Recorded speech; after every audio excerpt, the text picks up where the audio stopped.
Welcome to another episode of Learning for Truth and Love. Today, I am looking forward to talking to you about one of my biggest motivators recently and something that I'm surprised by but not surprised by. Some of you might know that my journey has been a long one where I focus on Black representation in the science curriculum in my work and as my book is called. But part of that, I end my book with a last chapter talking about the implications for the economic pipeline and what that means. And so I've been purposefully, intentionally, and well, with goals in mind, setting myself on that journey because it's been revealing so many more understandings. So I end this book in chapter 12 by talking about representation and the economic pipeline, something I wrote about in a paper as well. But I wanted to talk to you about a biggest motivator because this has been a journey. This has been a journey that I can talk about, that I can write a whole other book about, especially when it comes to the journey through entrepreneurship. And I've chosen this road for a lot of reasons, well, I don't want to say personal reasons, but I really do believe that as a Black woman, as a Black person, understanding entrepreneurship is important, especially to understanding what is going on within our society. But it's been a journey. It's been a really big journey. And with lots of lessons, lots of ups and downs, lots of self-discovery, which is, I put myself in situations to discover self. I don't know, I've always done that. I think I need to give myself a break sometimes, though. But the biggest motivator lately that I was even surprised but not surprised by, and I'll tell you why, is part of my course that I've been involved in, Community in Business Acceleration and Understanding Business. Someone recommended, and I've read tons of books recommended by people. Not all of them are motivators. Quite a few are, and maybe over time you might hear me mention one or the other. And if you've interacted with me, I might have recommended one, but the one recently recommended, I was pleasantly surprised by the impact it's had on me. And it's one of those things, and am not purposefully delaying here. It's just like it's one of those things where I know that not necessarily everyone needs this type of motivation. But I've also, because it motivated me, it makes so much sense to me why it was such a big motivator, why it was, I don't even want to use the word motivator. It was a game changer. It was a game changer for how I would pursue my goals, my dreams, my visions, for the things I want to accomplish, for the things that I want to do. So are you ready for the name of this book and why it was such a motivator? So, and I want to say also, when it comes to this book, one of the differences I found even in books that motivate me is the narrative and story, because they're written either, well, mostly by white men or sometimes by white women. The stories themselves aren't as motivating only because the narrative themselves don't really represent ours. But there was something about this book that left me and resonated with me, and that just became, wow, it's the first time I just got really excited. And this book is called Go for No. And if you're Black, you can understand probably automatically why a book like that would be so motivating. After reading this book, I just want to talk about the impact. After reading this book, and I was thinking about it, and I was like, yeah, I can do that. I can go for no. I can go for 100 no's. I can go for 1,000 no's, because that's what I've been doing. But the thrill of really realizing, yeah, this is a driver and a motivation. This has always been what motivated me. As a matter of fact, I told myself I would write a book one day about failure. And I know I've met other Black females who, we've talked about it. We talked about the fact that we thinking of writing a book about failure. It's like, yeah, I thought about that too, because that has defined our life. That has shaped a lot of our road. And many of us have been able to move forward because we don't necessarily view it that way. We don't necessarily view the failure or the no that way. But the question became for me, even though I wanted to do this all along, how could I get myself to be excited about it enough in a way that inspired others? And that was the hardest part. Getting myself from A to B where I could be excited to talk about it, where I could talk about it without feeling like a failure, without feeling defeated. And that was the part I couldn't get myself out of. And so it's been a long, and I'm telling you, years of journey. And I think I just needed a nudge. And I think that's what this book did for me. Seeing the advantage, knowing the advantage, but still feeling, I think it's a feeling of defeat continuously because it was still defining the future moments. The difference I think reading this book made was the no could be used to set up future goals. Okay. And this is what was interesting about it. In my head, I've purposely chosen everything challenging, right? Let's talk about it. Going for entrepreneurship without any entrepreneurial experience, putting myself through training, everything challenging, everything that I could possibly fail in, I've chosen. And let's talk about Black representation in the science curriculum. Who wants it? You like to even, I mean, like even as I wrote in my book, the support came from surprising sources. When I say I've chosen everything, that if you want to win and be a winner, you wouldn't choose it. And obviously, yes, I was hoping my goal is to win, but winning wasn't as important to me as building the infrastructure for the future. Yes, I want to make lots of money. And I chose everything that would lead me to make absolutely none. Isn't that exciting? I can't believe I'm actually smiling about it. Because I did. I got hyped about really understanding that it's switch turned on to help me to focus on the positive of that no. And I can talk about this from so many different levels. My goodness, where do I begin? Well, let's talk about let me just give you one example from this journey. Okay, doing my research. For years, I've tried to get funding to do this research. Years and years. I've tried to get small funding, okay, from friendly places, by the way. All friendly places, okay? Well, except maybe one or so. I've tried to get funding, rejection after rejection. Why? Because I let them know this is what I'm focusing on. I began by, without a plan. Well, I shouldn't say that. I didn't know the direction this was going to go because it was fresh in the field. And as I kept researching with numerous rejections, numerous no's have led me to focus on the journey. So the no's have led to some amazing things. I got to focus on the journey because the no's were there for a reason. Mostly the no's were there because people didn't know how. People didn't know where this fit in because they didn't have the vision for it. It meant that I had to spend all of my career painstakingly showing the vision. And it's been an exhausting journey, okay? Exciting and exhausting. So I spent my entire career showing this journey. I began in focusing on Black representation. I began by unpacking what this meant, okay? Because that's my goal, to be a curriculum design expert. I spent a lot of time unpacking it, and I published some of my unpacking, okay? And so in publishing the unpacking, knowing that I'm unpacking it because I'm figuring it out, because I want to develop this expertise, and because I didn't like, and here's why, I didn't like what was being created.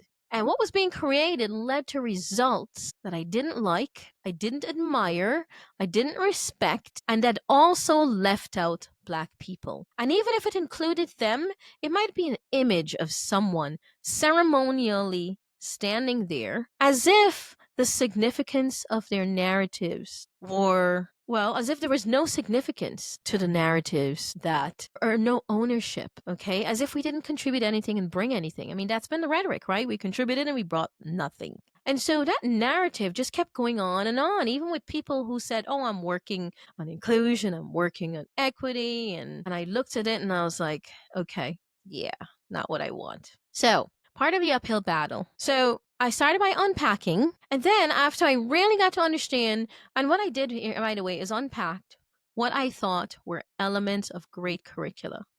Because I needed to really internalize procedures. Okay. I did this unpacking, by the way, while I was a teacher. I did it in my classroom, implementing creative things. I taught biology for 16 years. For some of those years, I think maybe I don't think it was 4 years, I taught chemistry. So what I would do is I would implement some creative things. In the unit on teaching DNA, I would use, for example, one of the New York Hall of Science developed a curricula. I went to lots of professional development with people who use creative curricula.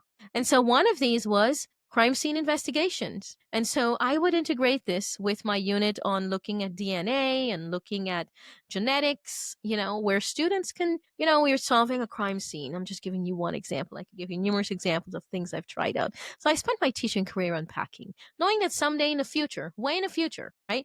Even if it's 20 years, we'll still be in the same place, right? In understanding people. So what did I do? I got to the stage where I can create my own. And then my first that I attempted, my goal was, how do I integrate Black heritage? And so this led me to African rock art image analysis. I discovered African rock art as one of the cultural capital that I believed existed that could use as a source of data. And that was another thing. I write about that in my book, why looking at data source was also important, and why looking at the student journey was also important. I wasn't making just a curricula just for someone to stand there and present, but I was looking at what the student journey would look like, okay, in terms of best practice. Now, during my first creation, of course, I decided, okay, I did all this work, and maybe I can get funding. After proving myself, after working so hard, and guess what? I encountered another no and another no. Spent numerous time writing grants. No, no. Welcome to my life of no. Wow, I can't believe the first time I'm really pumped for the no. Because that no, and I've had, by the way, and I've had people who were really supportive in helping me to think of directions. One of the advice I was given was, well, they're not going to fund you going to Africa and being in Africa and doing this thing. And I'm talking about years ago. I started this journey years ago. I entered academia in 2016. And with that intention in mind, with that goal, that was my purpose. And so I was told, well, they're not going to fund you going to Africa. But I really wanted to understand how to bridge that, how to help our children understand their heritage in meaningful identity forming ways, because I thought that was really what was missing, because I thought children of European descent was able to learn about their origins in defining ways, right?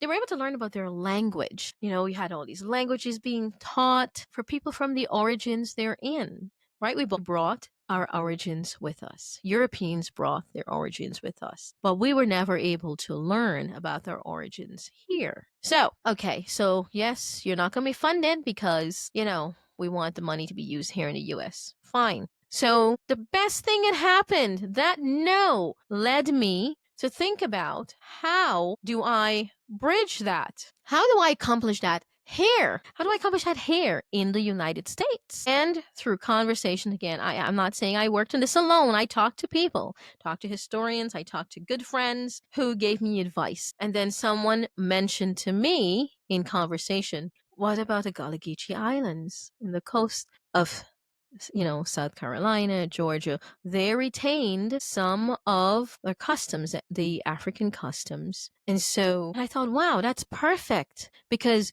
you can go there, you can understand the adaptations, you can understand, what was brought to Africa, what was retained, in ways that children here in the United States can relate to even better.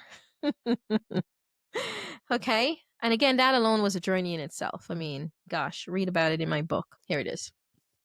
Black representation in the science curriculum. Implications for identity, culture, belonging, and curriculum development. Okay, so that no led to something amazing. Okay, so it was interesting, though, is reading about no led me to realize also that I viewed it not as a failure, okay, but simply as a no, and but that no is important. That no is decisive. Okay. And it's good. It's good when people make decisions, because then you know exactly where you stand. However, the toll of hearing no after no after no, and the toll of, I realized I had to change my ways I felt about it. Even though, and I guess I have to admit it, I want to say that even though I've always persevered, couldn't get myself, here's where the difference comes in. I know that I view failure as an opportunity to think differently, an opportunity to do things differently. Okay? But I know there's part of me that saw it as more than a no. And there's a part of me that internalized it a little bit as failure, even though I kept going. And the reason I know I did internalize Elizabeth's feelings is because I couldn't get myself excited to talk about these failures because they just hurt and they hurt. Okay? So I had to get myself past that. Okay? Understanding that it was not a failure, but a no. Here's the big key to that, not viewing and not feeling about it this way. What am I going to do with it? Okay? Is there something positive that can come out of this? There is. Okay.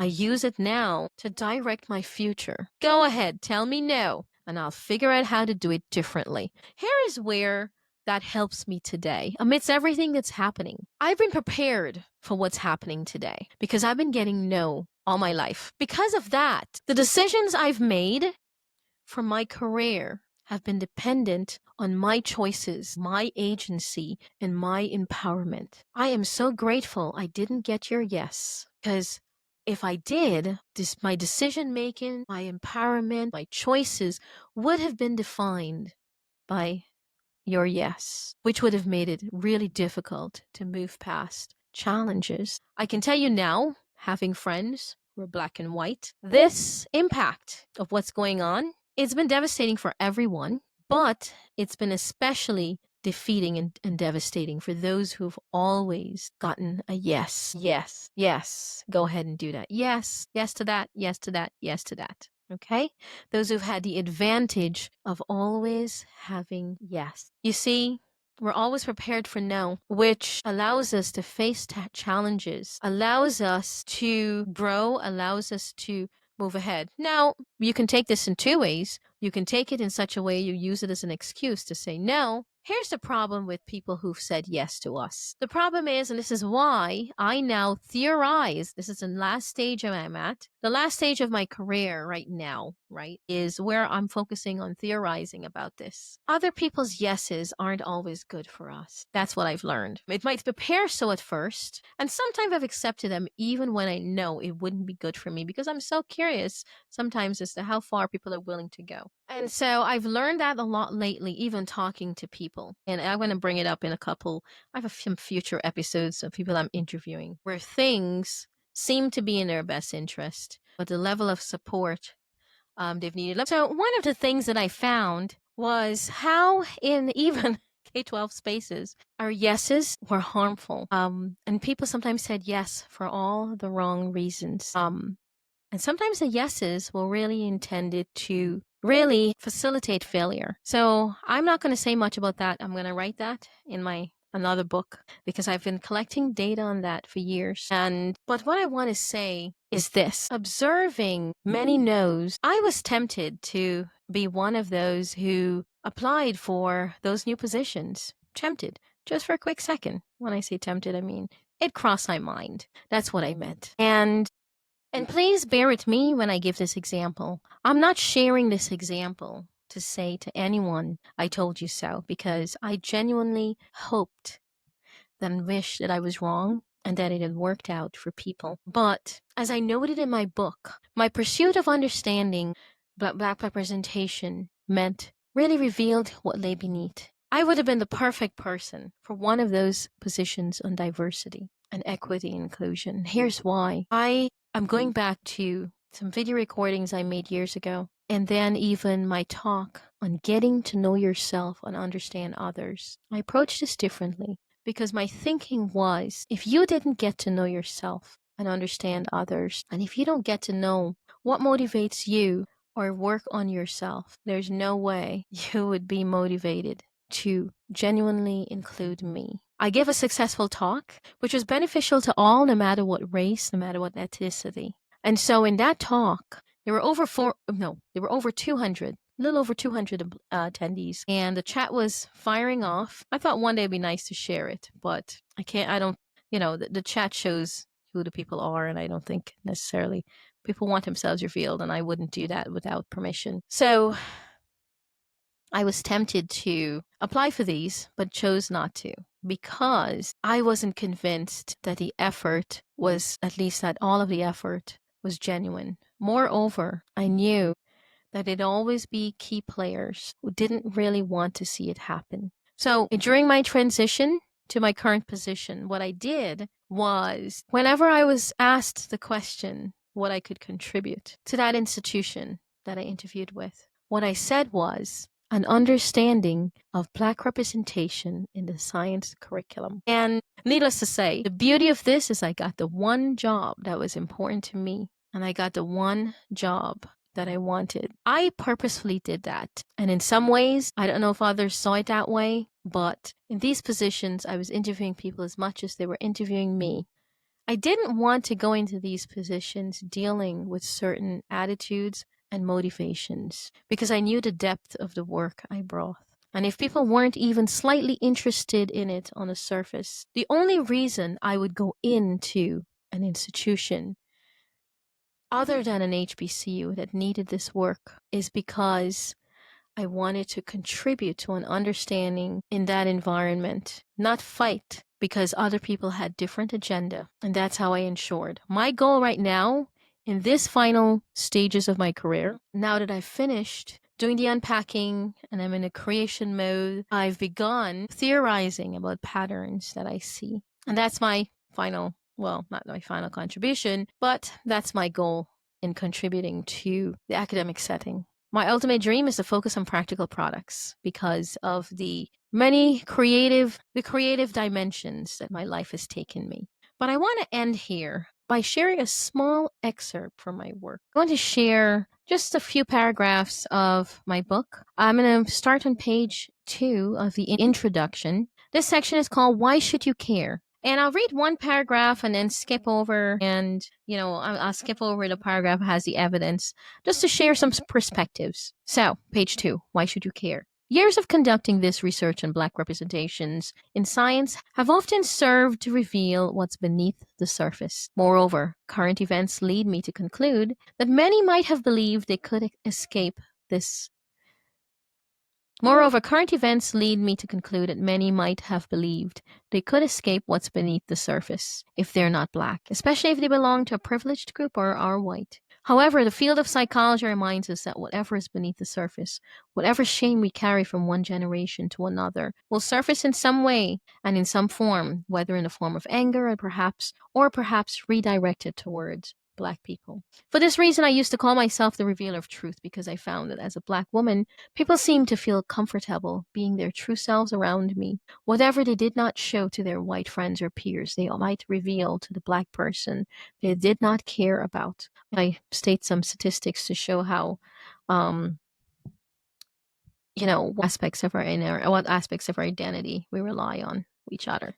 And before I continue, I want to remind you that I wrote this book a few years ago. I completed it, I believe, around the end of 2023. I think it was January 2024. I have to check my notes. This book was published in last August by Routledge in August of 2024. Page 3. Whatever the reason, I found that Black representation in the science curriculum research revealed more than I expected. That's beneath the surface. I think that given our current times, more of us will believe now that we can't escape what's beneath the surface, as time has revealed. When all the dust settles over years of various conflicts and wars, one thing that one might be sure of is the opposition to Blackness, but not to whiteness, at least not from other white people. So there's more to it, perhaps more to reveal and explore, whatever the reason for coming to this book. Thank you for taking the time to read it and for being open-minded. I'm pleased to say that I have met more open-minded people than I expected, and that open-mindedness came from unusual places, just as closed-mindedness came from unexpected spaces. Thank you so much for listening to this episode. If you liked it and want to hear more, please like and follow. and look forward to future episodes. I do have some episodes with guests, and when I don't have guests, I explore some of the work that I've done and some of the ideas with things that are happening in our society today. Thank you.